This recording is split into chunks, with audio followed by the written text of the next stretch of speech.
Hoy vamos a comenzar una nueva sección en Romanos. Si parte de lo que nosotros venimos viendo es como un cambio bastante rotundo en la carta, ¿sí? Si prestan atención, si fueron a estar leyendo la carta de los Romanos, se van a dar cuenta que los primeros 11 capítulos hablan netamente doctrinales, más indicativo. No encontramos tantas exhortaciones a la vida práctica o no encontramos imperativos de cosas que tenemos que hacer, aunque sí podemos sacar principios a lo largo de toda la carta.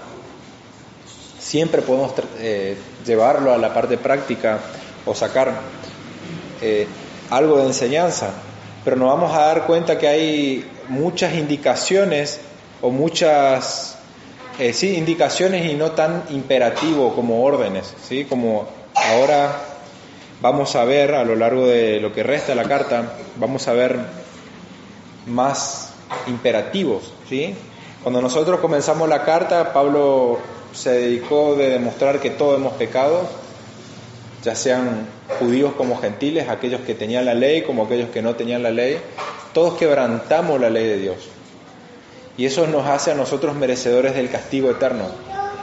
No importa cómo vivamos o lo que nos esforcemos, o no hay nada que nos pueda limpiar de lo que nosotros, de nuestra situación espiritual delante de Dios, ¿sí? Nosotros estamos en guerra con Dios, aunque quizás en esta vida nosotros podamos vivir tranquilamente, aunque quizás no seamos o no veamos cómo Dios castigue o ejecute su castigo de manera inmediata, podemos estar seguros que un día todos vamos a comparecer delante de Dios. Y Pablo viene a presentarnos una buena noticia. Después de mostrar todo lo mal de nuestra condición, él vino a hablarnos de Cristo y de cómo nosotros podemos ser declarados justos ante Dios solo por la fe puesta en Cristo. Y debido a nuestra unión con Cristo, lo que hemos sido justificados, también Pablo venía hablando que hemos sido santificados. Solo un plan tan grande, por medio del cual Dios, un Dios tan justo, pudo perdonarnos a nosotros sin manchar o sin afectar su justicia, es lo que lo llevó a Pablo a declarar lo que declaró al final del capítulo 11, porque de Él y por Él y para Él son todas las cosas, a Él sea la gloria por los siglos. Amén. ¿Sí? Conociendo la justicia de Dios, ninguna mente humana podría imaginarse un plan tan maravilloso como lo es el Evangelio. No hay manera. No hay nada que se parezca en las religiones del mundo. Y Pablo ahora va a comenzar a darnos indicativos después de mostrarnos el Evangelio. Va a hablar Pablo a cristianos de qué es lo que tenemos que hacer o cómo tenemos que vivir a la luz de lo que realmente creemos. Ya deja de decir las cosas que necesitamos para con Dios y ahora vas a enfocarse en lo que nosotros debemos darle a Dios, ¿sí? Es como debemos responder. Habiéndonos instruido y habiéndonos mostrado la verdad, ahora va a pasar al mandato, al imperativo, a las explicaciones prácticas de lo que es creer en Cristo. Y es importante destacar, como dijimos, que Pablo está hablando a creyentes, ¿sí? Es un punto importante. Lo que vamos a ver desde el capítulo 12 hasta el final son aplicaciones que se derivan de lo que el Señor ha hecho en nuestras vidas. Y teniendo en mente esto, leemos el capítulo 12 de Romanos, versículo muy conocido, ¿sí? Dice: así que, hermanos, os ruego por las misericordias de Dios que presentéis vuestros cuerpos en sacrificio vivo, santo, agradable a Dios, que es vuestro culto racional. No os conforméis a este siglo, sino transformaos por medio de la renovación de vuestro entendimiento, para que comprobéis cuál sea la buena voluntad de Dios, agradable y perfecta. ¿Sí? Entonces, el título del mensaje de esta noche es el acto supremo de adoración a Dios. El acto supremo de adoración a Dios. Y el primer punto es que la vida cristiana práctica se construye sobre el Evangelio. La vida cristiana práctica se construye sobre el Evangelio. En palabras de Pablo, la vida cristiana se construye sobre las misericordias de Dios. ¿Sí? Entonces nosotros podemos ver que primero el Evangelio y luego las aplicaciones. Esa es la estructura de Romanos. Pablo vino a hablarnos primero del Evangelio y después de la vida práctica, ¿sí? De cómo tenemos que vivir. Pablo no empezó por cómo tenemos que vivir o qué es lo que tenemos que hacer y después nos mostró el Evangelio. Y eso lo deja claro desde el comienzo del capítulo 12, al decirnos, al rogarnos que por las misericordias de Dios presentemos nuestros cuerpos, ¿sí? Entonces, las exhortaciones que Pablo va a presentarnos están enraizadas en un rico suelo del Evangelio, podemos decir, ¿sí? Él nos va a dar exhortaciones, pero esas exhortaciones están arraigadas al Evangelio. No dice ruego por la misericordia de Dios, sino que dice ruego por las misericordias de Dios. Cada día se renueva su misericordia para con nosotros. No es que un día alcanzamos la misericordia y nada más, sino que todos los días somos testigos de la misericordia de Dios. Por lo tanto, nosotros debemos vivir en gratitud a lo que Cristo, no solamente a lo que Él hizo, lo que Él hace, sino también en lo que Él hará. Todos los días sus misericordias se renuevan para con nosotros. Tenemos que estar agradecidos por todo lo que tenemos. Debemos contentarnos, alegrarnos por lo que el Señor nos concede. Su misericordia, es más, comenzó con nosotros antes de que nosotros naciéramos. Cuando nos decretó, cuando Cristo estaba en la cruz. Su misericordia estaban antes de que nosotros naciéramos. Y a medida que nosotros comprendemos la magnitud de nuestros pecados, así como la gloria y la majestad de Dios, que se manifestó en su Hijo, que se hizo carne y que se rebajó y se hizo como uno como nosotros, a medida que nosotros comprendamos estas dos verdades, la magnitud de nuestros pecados y la magnitud del sacrificio de Cristo, en esa misma medida nosotros vamos a estar preparados para darle gloria a Dios, ¿sí? Entonces, para poder darle gloria a Dios tenemos que entender qué grande fue nuestro pecado y lo grande que fue el sacrificio de Cristo por nuestras vidas. Cualquier cosa que nosotros hagamos no es para ganarnos la salvación, sino porque Él nos salvó, ¿sí? Eso es lo que diferencia el cristianismo verdadero de la falsa religión o de las sectas. Nosotros no hacemos para ganar la salvación, sino que actuamos porque hemos sido salvos. Los imperativos, lo que tenemos que hacer viene después de los indicativos. Esto es súper importante en la carta de Romanos. Así como debe ser importante en nuestras vidas entender que primero nos enseñó, nos instruyó y luego viene lo que tenemos que hacer, los mandatos, ¿sí? Primero nos perdonó, nos limpió, nos restauró, nos dio una nueva vida y ahora nos manda a vivir. No es al revés, no es que el Señor nos manda a vivir una vida y después dice que tenemos que arrepentirnos y creer. No, el orden, la vida cristiana práctica, podemos ver acá, de acuerdo a Pablo, que la vida cristiana práctica se resume en que presentemos nuestros cuerpos como sacrificio vivo, lo cual descansa ¿en qué? En las misericordias de Dios, descansa en el Evangelio, descansa en todo lo que Pablo viene hablando en los 11 capítulos de que Cristo se dio por nosotros, ¿sí? Se entregó. Entonces,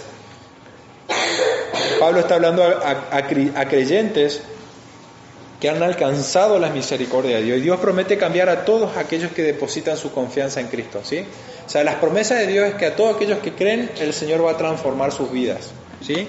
Y por lo tanto dice que entreguemos nuestro cuerpo como sacrificio. En la antigüedad, cuando se hablaba de la adoración a Dios, en la mente de cualquier persona venían tres cosas: el templo, el sacrificio y el animal. Esos tres eran indispensables para adorar. Un israelita en el Antiguo Testamento no podía imaginarse una adoración sin estas tres cosas: sin un templo, sin un sacrificio y sin que sacrificar, sin un animal, ¿sí? En el Nuevo Testamento nosotros vemos estos tres elementos que se aplican a Cristo, ¿sí? Él es el templo final, Cristo dice, destruiré este templo, y hablaba de su propio cuerpo. Él mismo es el sumo sacerdote, Él mismo es el sacrificio. Ahora, nosotros, por estar unidos a Cristo, nosotros también somos un templo santo, somos una nación de sacerdotes de acuerdo a las Escrituras, y somos el sacrificio. ¿Sí? Primera de Pedro 2, versículo 4 y 5 dice, acercándoos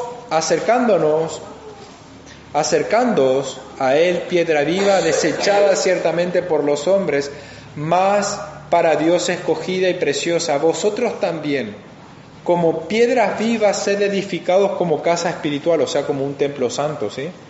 Y sacerdocio santo, para ofrecer sacrificios espirituales aceptables a Dios por medio de Cristo, ¿sí? Entonces, en Cristo somos un templo santo, somos sacerdotes que ofrecemos un sacrificio espiritual agradable a Dios. Entonces, somos templo, los sacerdotes, y somos el sacrificio. Pero ahora, el sacrificio no tiene nada que ver con el perdón de nuestros pecados. No ofrecemos un sacrificio para que el Señor nos perdone. No es el sacrificio de aquel que se ofreció por nosotros. Y MacArthur en este sentido dice, bajo el Antiguo Testamento Dios aceptó sacrificio de animales muertos, pero a causa del sacrificio supremo de Cristo, ese sacrificio de animales carece de sentido. Para quienes estamos en Cristo, el único culto aceptable de adoración consiste en ofrecerse a sí mismo como completos a Dios. ¿Sí? Dios ya no acepta más que le sacrifiquen animales. Lo que Él se agrada es que nos sacrifiquemos o entreguemos nuestras vidas a Él. Eso es lo que está diciendo Pablo. Bajo el control de Dios, por la gracia del Señor, por estar unidos a Cristo, a pesar de que nuestros cuerpos no son perfectos, a pesar de que el pecado mora en nuestros cuerpos, aún así nosotros podemos entregarnos como una ofrenda agradable al Señor. ¿Sí? Eso es lo que hace nuestra unión con Cristo, eso es lo que hace el Evangelio, al transformar nuestras vidas, al restaurarnos, el Espíritu Santo a venir a morar en nosotros, nos permite que nosotros podamos ofrecer algo agradable a Dios a pesar de que hay pecado en nuestras vidas, a pesar de que no somos perfectos. La entrega de todo nuestro ser debe ser una manifestación de la gratitud por la entrega de las misericordias de Dios, ¿sí? De toda su misericordia.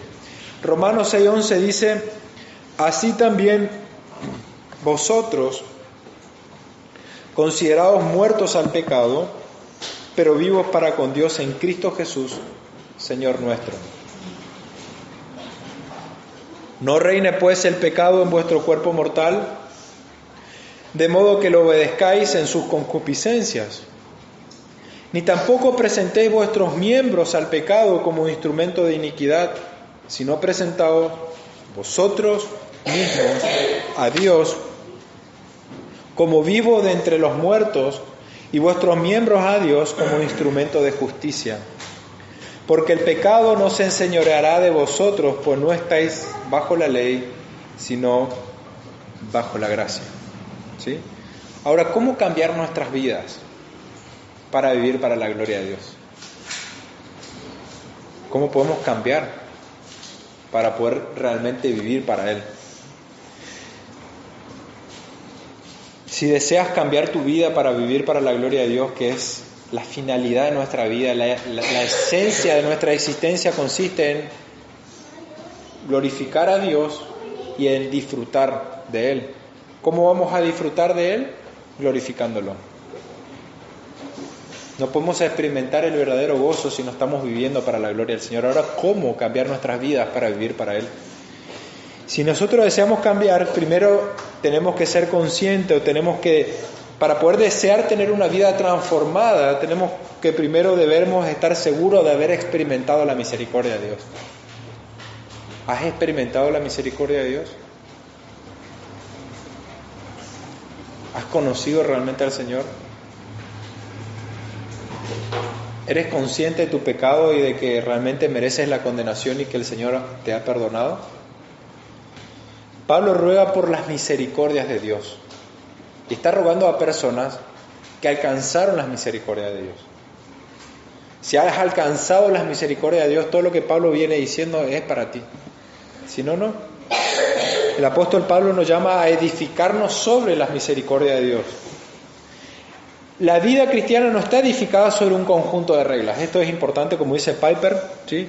La vida cristiana no está edificada sobre un conjunto de reglas, sino que está edificada sobre el Evangelio. No es un montón de reglas que nosotros tenemos que seguir, o que tenemos que hacer esto y lo otro. La vida cristiana no es así. Está cimentada en la esencia de que hemos sido perdonados, de que Cristo dio su vida por nosotros, de que Él es nuestro Señor y Él es nuestro Salvador.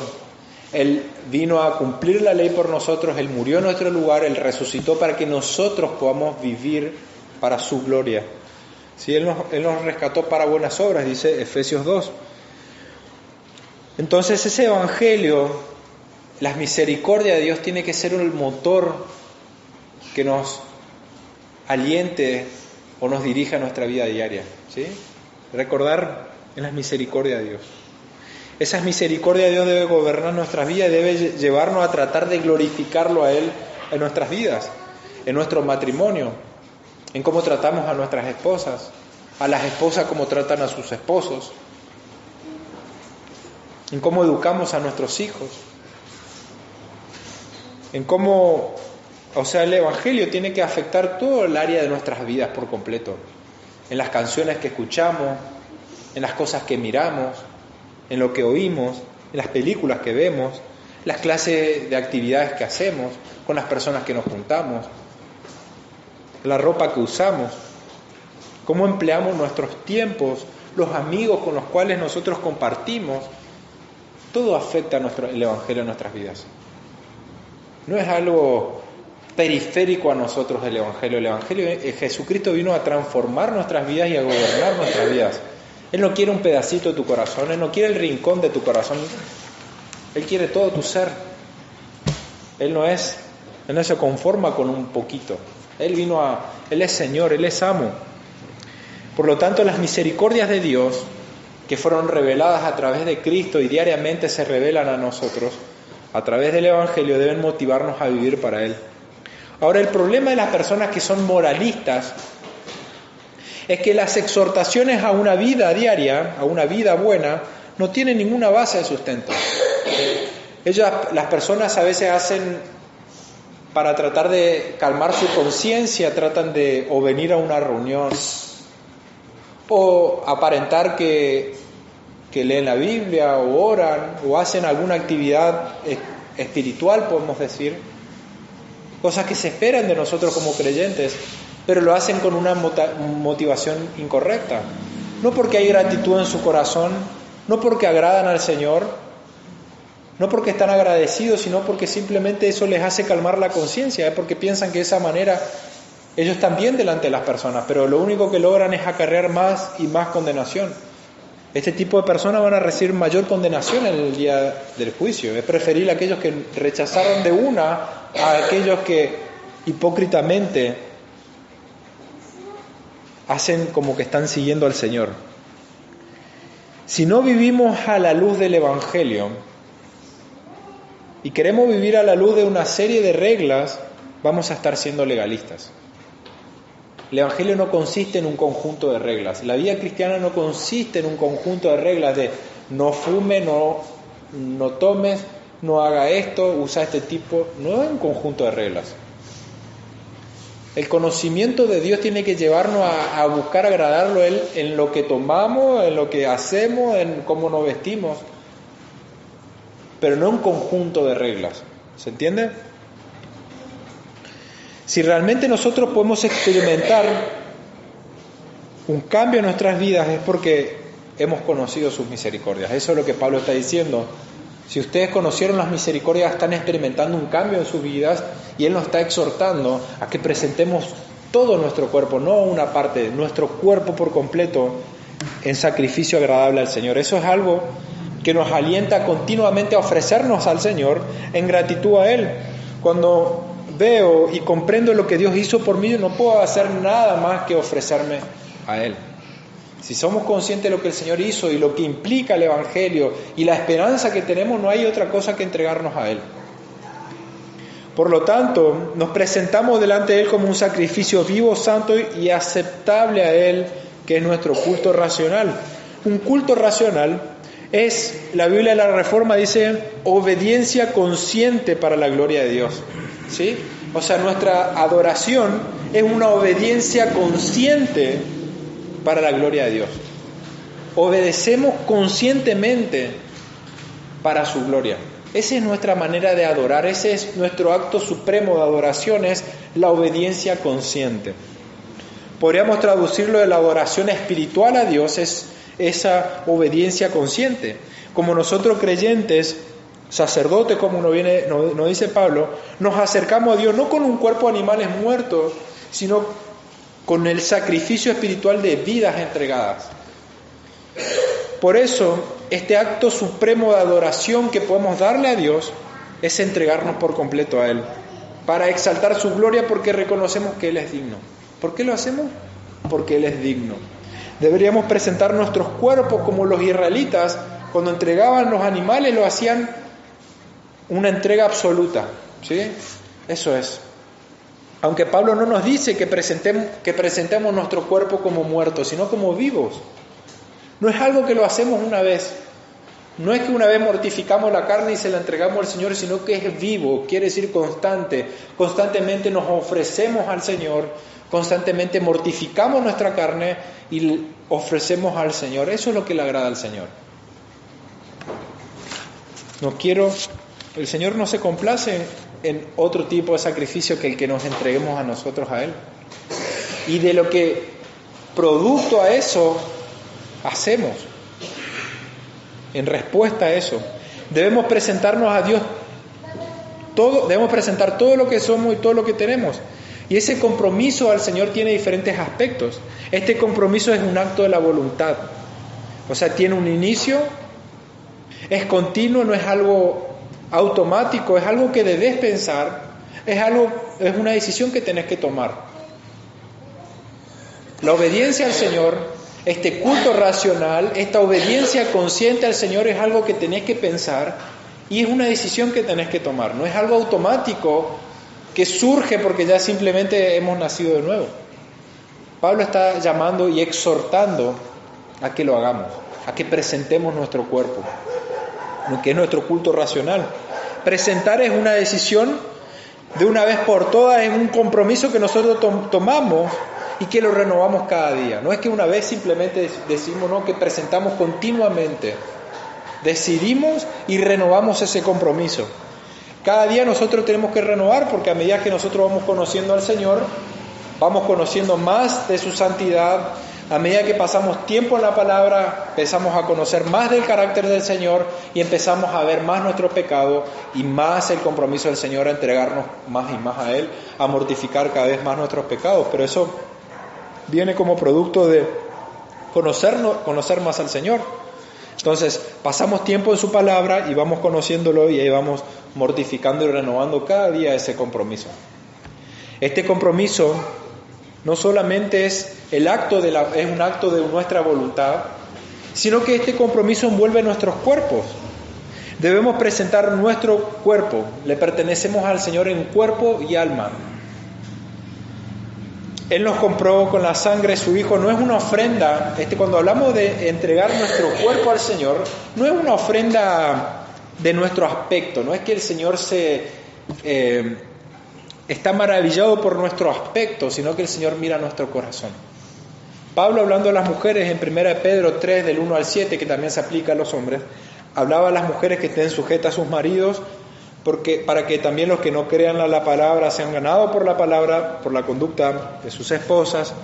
Y dice, considerando vuestra conducta casta y respetuosa, vuestro atavio, ¿sí?, no sea el externo de peinado ostentoso, de adorno, de oro o de vestidos lujosos, sino el interno, el del corazón, en el incorruptible ornato de un espíritu afable y apacible que es de grande estima delante de Dios, porque así también se ataviaban en otro tiempo aquellas mujeres santas, mujeres que esperaban en Dios estando sujetas a sus maridos, como Sara obedeciendo a Abraham, llamándole Señor, del cual vosotros habéis venido a ser hijas, si hacéis el bien sin temer ninguna amenaza. Por supuesto, Pablo no está prohibiendo que las mujeres se arreglen. Es más, anteriormente Pablo le ordena que las mujeres se arreglen, se atavíen, que no descuiden su aspecto. No es que las mujeres van a ser más espirituales cuanto más descuiden su aspecto. Pablo les manda que cuiden su aspecto. Pero acá el punto es que la parte más importante del Señor, ante el Señor, es el corazón, es el carácter.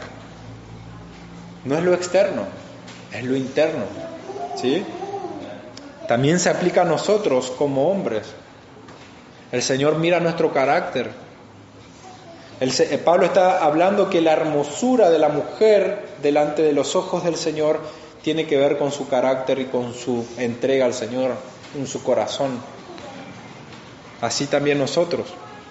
Pablo nos llama a que aquellos que hemos alcanzado las misericordias de Dios seamos modelos de misericordia, ¿sí? Que seamos un modelo de lo que la misericordia de Dios puede hacer en nosotros.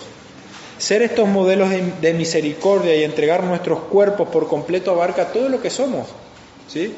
No solamente nuestros cuerpos, sino nuestras mentes. Lo que nuestros ojos ven, lo que nuestros oídos escuchan. Él no nos dio ojo para poder ver cosas indecentes, para poder ver pornografía o para ver cosas que no tenemos que ver. No nos dio oído para prestar oído al chisme, ni para estar escuchando chistes indecentes. Él no nos dio nuestras lenguas para que destruyamos. Él nos dio la lengua para poder ser de edificación, no para destruir, sino para decir la verdad. ¿Cómo usamos la lengua? ¿Cómo usas la lengua? ¿Para destruir? ¿Con insultos? ¿Con palabras despectivas? ¿Con palabras de enojo? ¿Cómo usamos la lengua? ¿O realmente la usamos para edificar, para exhortar, para instruir, para alentar a los que están desalentados? Nuestro cuerpo incluye nuestras manos, ¿sí? ¿Para qué usamos las manos? Para el trabajo, para proveer, nosotros como hombres, para proveer a nuestra familia. Es parte de ese culto racional que nosotros ofrecemos al Señor, es el entregarnos por completo para proveer con nuestras manos a nuestra familia. Nuestros pies son la manera en que nosotros nos conducimos, si nos conducimos a llevar el Evangelio hacia otros, hacia los necesitados. ¿Qué hacemos? El sacrificio de nuestro cuerpo es vivo y es continuo, es un sacrificio vivo, santo y agradable a Dios. No presentemos vuestros miembros al pecado como un instrumento de iniquidad, sino como una muestra de la obra de Dios en nuestras vidas. No podemos ofrecerle a Dios un sacrificio impuro. Por lo tanto, si hemos pecado delante de Dios, si nosotros examinamos nuestras vidas y nos damos cuenta que hemos pecado, la manera no es ocultando nuestros pecados y haciendo cuenta que nada pasó, sino confesando nuestros pecados y arrepintiéndonos. Si hemos pecado contra un hermano, la palabra nos exhorta a ir a hablar con el hermano, a arrepentirnos y a cambiar de actitud. Ahora, existe un síndrome de pensar de que un pecado más no pasa nada, ¿sí? Muchas veces ocurre la situación de que pensamos de que escuchar tal chismecito no está tan mal, ¿sí? Un pecado más no pasa nada, es un pecado pequeño. No pasa nada si esta vez no hacemos lo correcto con nuestros hijos o con nuestra esposa. No pasa nada, un pecado más no nos hace nada. Ese síndrome, ese pensamiento de pensar de que ese pecado, por más pequeño que sea, no nos hace nada, es errado. Pero si no resistimos a la tentación, cada vez que pecamos, vamos a pecar más.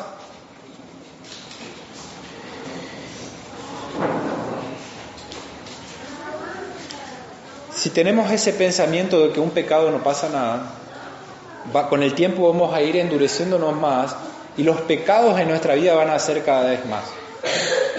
Cada vez la tentación va a ser mayor, no va a ser la tentación más pequeña. Como ese que roba y dice, bueno, voy a robar un poquito, nomás total la SB, y después ya ese poquito ya no te complace. Ese pecado comienza siendo más y más grande, hasta que terminan asaltando un banco. Nuestras vidas, o el pecado comienza como algo pequeño, pero eso va tomando dimensiones grandes. Esa falta de contentamiento cuando el hermano está bien o le va bien.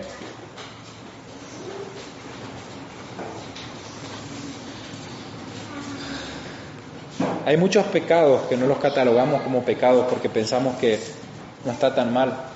Pero si nos acercamos a la luz de las Escrituras, podemos comprender que son pecados. Y la palabra nos exhorta a que nosotros nos arrepintamos para poder ofrecer sacrificios agradables delante de Dios. Dios no se complace en sacrificios impuros. Romanos 6:19 dice, hablo como humano por vuestra humana debilidad, que así como para iniquidad presentéis vuestros miembros para servir a la inmundicia y a la iniquidad, así ahora para santificación presentad vuestros miembros para servir a la justicia. Así como antes presentábamos nuestro cuerpo a la inmundicia, a la iniquidad, ahora presentémoslos para la justicia. Es un culto racional. Nuestra manera de adorarlo a Dios implica una acción de nuestro intelecto, una decisión, involucra nuestras decisiones. El llamado es a que vivamos a la luz de las misericordias que hemos alcanzado. O sea, la manera en que nosotros vivimos da evidencia de nuestra fe. Ahora, para poder ofrecer nuestro cuerpo como sacrificio vivo, acá está el secreto, acá está el punto, acá está el cómo vamos a hacer, o cómo vamos a vivir, o cómo vamos a poder ofrecer nuestros cuerpos para sacrificio, como sacrificio agradable. Dice, nuestras mentes deben ser renovadas, ¿sí? Dice, no conforméis a este siglo, sino transformados por medio de la renovación de vuestras mentes, ¿sí? Esa es la clave para nuestra vida cristiana. Renovado, nuestras mentes tienen que ser renovadas, ya que por naturaleza nuestras mentes no quieren adorar al Señor. Nuestras voluntades están involucradas a nuestras mentes y no se quieren someter al Señor. Entonces nuestra voluntad, nuestras mentes tienen que cambiar, ¿sí? Eso es lo que nos lleva a la acción correcta, a una dependencia del Señor en lo que nosotros tenemos que hacer. Entonces, ¿qué es lo que debemos hacer? Debemos trabajar para poder ser transformados, sí, pero primeramente esa transformación viene como resultado de renovación de nuestras mentes, ¿sí? Entonces, debemos renovar nuestras mentes. Ese es el punto crucial en cómo vamos a presentar nuestros cuerpos en adoración al Señor. Debemos llenar nuestras mentes con la palabra del Señor. No debemos conformarnos con el mundo. Debemos combatir nuestros pecados o nuestras actitudes pecaminosas con la palabra del Señor. Muchas veces nosotros podemos llenar nuestras mentes de un montón de cosas de este mundo, de cosas pasajeras. Podemos estar afanados por la situación del país, podemos estar dejándonos llevar por situaciones externas, podemos estar entretenidos con novelas o con películas o con cosas de entretenimiento, cosas pasajeras, y después quejarnos por qué no estamos experimentando el gozo del Señor. Luego nos sorprendemos por qué no tenemos gozo. ¿Qué es lo que nos pasó en nuestras vidas? Poco a poco se empieza a apagar ese deseo de servir al Señor y vamos perdiendo ese gozo, vamos perdiendo ese sentido y no sabemos qué es lo que pasa. Nuestras mentes no están siendo llenadas con la palabra del Señor. No estamos recordando constantemente el Evangelio. No estamos predicando constantemente el Evangelio. Es esencial, de acuerdo a lo que Pablo está presentando, de pensar en qué están ocupadas nuestras mentes. ¿Con qué alimentamos nuestro intelecto? ¿Con qué alimentas tu intelecto? ¿Qué es lo que mirás a diario? Es fácil agarrar YouTube y entretenernos, ¿sí? En nuestra generación es algo común, ¿sí? En nuestra generación que crecimos prácticamente con la tecnología es algo común las distracciones. Todos los días tenemos que renovar. El culto que nosotros ofrecemos al Señor es un culto racional y por lo tanto implica un sacrificio, implica algo constante, que implica nuestra voluntad de matar. No vamos a matar un animal, pero vamos a matar nuestro cuerpo, nuestros deseos para vivir para el Señor, ¿sí? Y si prestamos atención hay dos mandatos. Uno negativo, dice no conforméis a este mundo, o sea, no te adaptes a los valores morales, a la conducta de las personas de este mundo. No nos adaptemos a este mundo, no somos de este mundo, por lo tanto no nos adaptemos a este mundo. No seamos atrapados por cosas pasajeras, no debemos vivir centrados en nosotros mismos. Hay un proceso de cambio, hay una lucha que va a durar durante todas nuestras vidas, por la cual vamos a estar batallando todos los días. Y hay un mandato positivo transformado. No nos conformemos, sino sean transformados. Si esta palabra la usó Jesucristo, o se usa en uno de los evangelios cuando habla que Cristo se transfiguró, ¿sí? Ese transformado implica un cambio en nosotros. Y es lo que el evangelio produce en nosotros. Debemos cambiar las obras de la carne que nos caracterizaban a nuestra naturaleza caída por el fruto del Espíritu, por amor, paz, paciencia, benignidad, bondad, mansedumbre, templanza. Es el fruto de lo que el Señor hace. Si queremos vencer al pecado, si quieres vencer al pecado, debes ir a la palabra del Señor. La palabra del Señor es la que nos confronta con nuestro pecado, es la que nos muestra a Cristo, es la que nos lleva a la dependencia del Señor. Por eso no podemos vivir nuestra vida cristiana lejos de la palabra. No podemos vivir nuestra cristiandad sin meditar constantemente en las Escrituras. No es algo religioso, no nos constituye en fariseos leer la Biblia a diario, es algo que lo necesitamos por nuestra débil condición humana. Necesitamos escuchar a Cristo a través de su palabra. Necesitamos escuchar a Dios todos los días. Por lo tanto, el acto supremo de adoración a Dios consiste en ofrecernos a nosotros mismos como un sacrificio vivo de manera total y continua al Señor.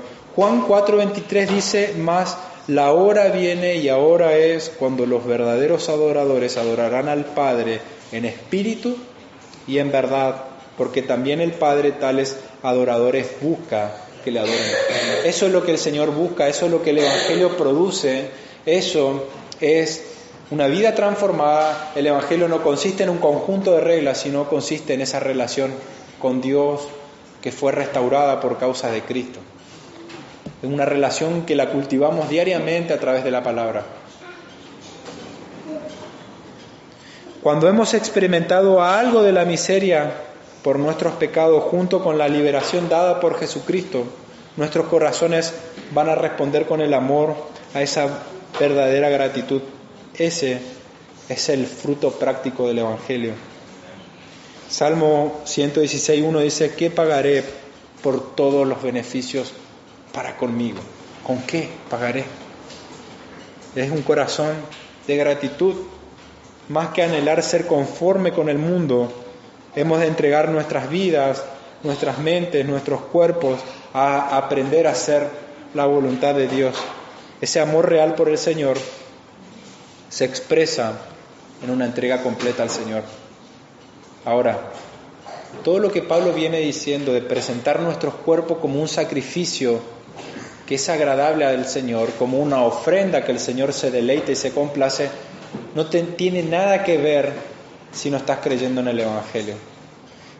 Si no has reconocido que has pecado, si no comprendes cuál es tu situación espiritual de acuerdo a todo lo que has vivido, todo lo que has hecho, por no honrar al Señor, por no haber adorado al Señor como deberías adorarle, por haber ofendido y quebrantado cada uno de sus mandamientos, si no has experimentado el calor del infierno, el calor del fuego, el calor del castigo, por todo lo que tu vida es y por todo lo que has hecho, y no has visto a Cristo como ese único capaz de salvarte, aferrándote a Él, solamente a Él, por la fe, estas exhortaciones no pueden ser para vos. Si esta es una realidad en tu vida, no endurezcas tu corazón pensando más adelante voy a cambiar mi vida, más adelante voy a transformar mi manera de ser. Hoy es el día que te acerques al Señor, que te presentes con tu situación en cómo estás y que reconozcas que has quebrantado sus mandamientos y has pecado contra un Dios santo que tiene el poder de destruirte eternamente. Hoy es el día de que te arrepientas y vengas a Cristo para la salvación.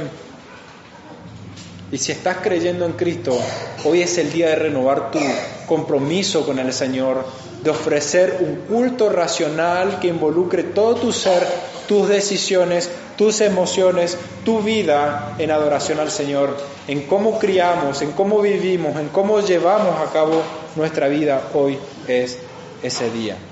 Oramos. Dios Padre, te damos gracias por Cristo nuestro Señor, porque solamente por medio de Él es que podemos acercarnos con confianza ante ti, Señor. Si hoy podemos tener el deleite, el gozo de poder honrarte, de poder alabarte, de poder adorarte, de poder deleitarnos en cantarte, es porque a través de Cristo hemos conocido de tu misericordia. Hemos conocido que a pesar de tu justicia, también eres un Dios misericordioso. ¿Cómo no hemos de alabarte? ¿Cómo no hemos de adorarte, Señor? Ayúdanos a tener y experimentar ese gozo diario de poder honrarte y de alabarte y de servirte en lo que somos, en lo que hacemos diariamente, Señor. Ayúdanos, Señor, en nuestra vida diaria para poder vivir, para honrarte como sacrificios vivos que puedan traerte gloria y honra solamente a ti, Señor, para que de esta manera cumplamos el propósito para el cual tú nos has creado, Señor. Ayúdanos a ser sabios, a poder comprender que en esta vida estamos de paso, que nuestra vida es como una neblina nada más, hoy estamos y mañana ya no. Ayúdanos a ser sabios, a contar nuestros días para poder vivir con gratitud y con sabiduría el tiempo que nos resta, Señor. Te damos toda la gloria, toda la honra, todo el honor solamente a ti, por medio de Cristo Jesús. Amén.